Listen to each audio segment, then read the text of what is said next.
I can't imagine you ever saying, bring me some of the boxes that we brought back from the White House. I'd like to look at them. Did you ever do that? I would have the right to do that. There's nothing wrong with it. But I know you. I don't think you would do it. Well, I don't have a lot of time, but I would have the right to do that. Right. I would do that.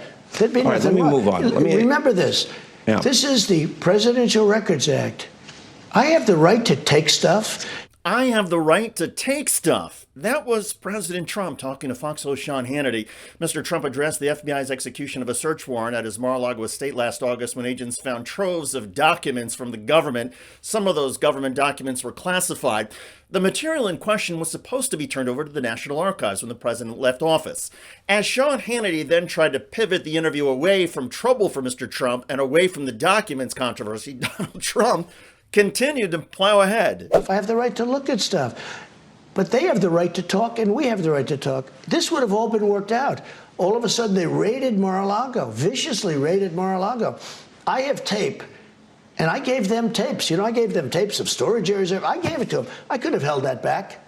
I wasn't holding anything back that I cared about. I gave them tape. But you know the tape they don't want me to reveal?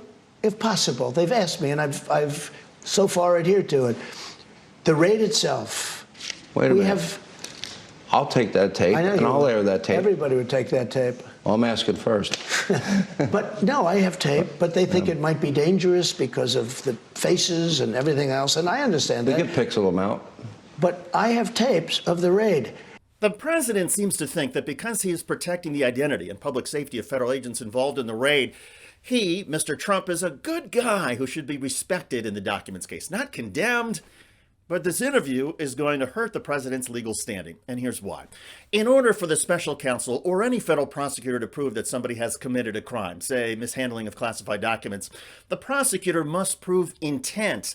That is, the case must put forward evidence that the actions of the defendant were intentional and not an accident. An accident in this situation would be Donald Trump saying something like, oh, I wasn't paying attention to the documents removed from the White House. I had no idea the boxes we were moving were classified. I wasn't interested in doing that. Well, here, Donald Trump is saying, I have the right to take classified stuff. I would take stuff. That easily establishes intent. So this interview may end up being an evidentiary exhibit in the documents case if Special Counsel Jack Smith ends up charging Mr. Trump. The 46th president, though, seems focused, arguably obsessed, with trying to paint the FBI and federal agents who did the raid as the real criminals. And the raid is terrible. And the way they treated people is terrible. And the way they treat people now is unbelievable. They ask innocent people, please go in and blah, blah, blah. But this is getting to the heart of... the way they treat people like they're a foreign country enemy.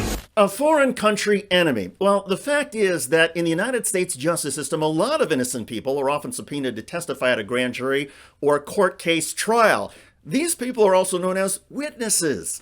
And our justice system depends on people, witnesses who see or hear things or have relevant information about possible crimes, sharing what they know when they are ordered by a court to testify. Witnesses always have the right to stay quiet and assert their Fifth Amendment rights against self-incrimination, and then prosecutors can give that person immunity to compel their testimony. And if a witness still refuses to testify, they can be jailed for contempt of court.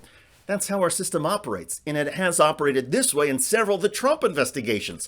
Witnesses have been given immunity for their honest and truthful testimony about Donald Trump and his actions.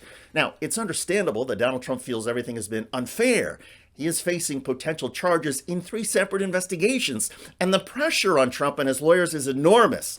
Still, Donald Trump is facing serious legal challenges, and no amount of shifting the attention of federal agents or the FBI is going to get him out of this jam. Even Donald Trump seems to know that, as this intriguing interview with Sean Hannity underscored.